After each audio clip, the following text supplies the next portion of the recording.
कि ए सखी सखी हो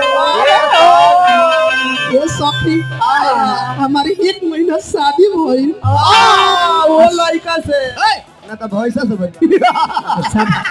हम जान नहीं पूरी खात खात पागल आ गइल पागल होइए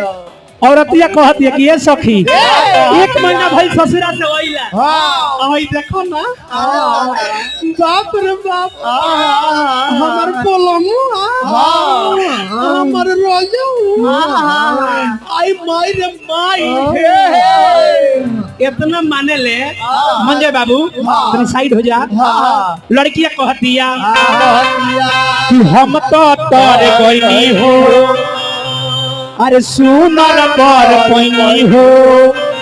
अपना पियऊ के प्यार में समर गई हो।